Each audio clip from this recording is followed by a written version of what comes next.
Bon, dans cette vidéo, donc, je vais vous apprendre à trouver l'équation réduite d'une droite à partir de deux points, chose que vous trouverez dans 2000 vidéos. Donc je vais essayer d'être un petit peu original. Vous voyez déjà, j'ai fait deux petits dessins en bas. Alors avant de passer donc à la rédaction de l'exercice, je vais vous faire des petits rappels. Comment faire? Eh bien, c'est très simple. Donc, tu dois savoir que si une droite n'est pas verticale, alors son équation, elle est sous la forme y égale ax plus b.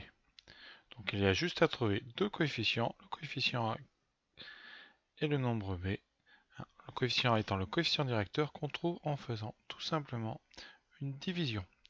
C'est le rapport donc de yb moins yk par xb moins xa.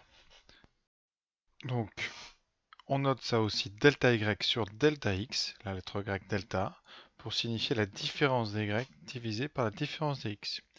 Ensuite, une seconde partie un peu originale que vous ne trouverez pas partout. On peut donc trouver l'équation directement en utilisant cette formule que je donne ici, voilà.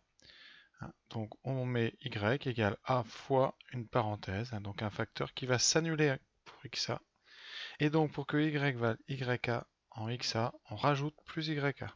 Et le tour est joué, il ne reste plus qu'à développer et vous avez votre équation. Donc c'est très rapide. Et d'ailleurs, pour ceux qui iront en première S et en première ES, vous retrouverez et utiliserez très souvent cette astuce dans le chapitre sur les tangentes. Bon, si vous êtes pressé, patience.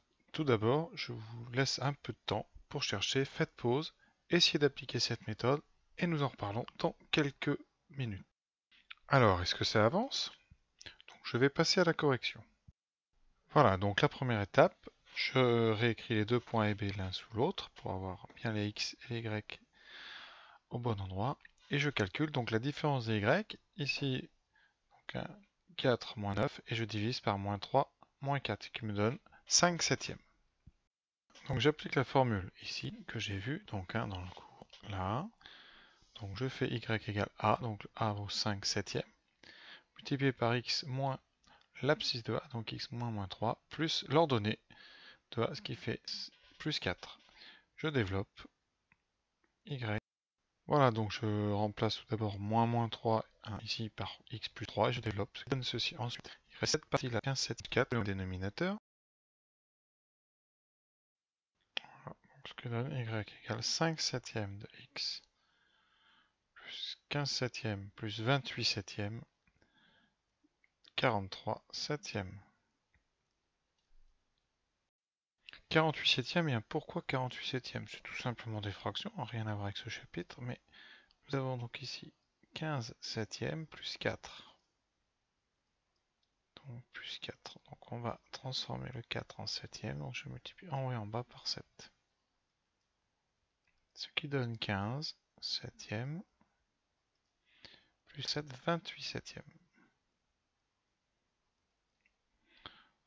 Donc 15 plus 28 sur 7, qui nous donne exactement 43 septièmes.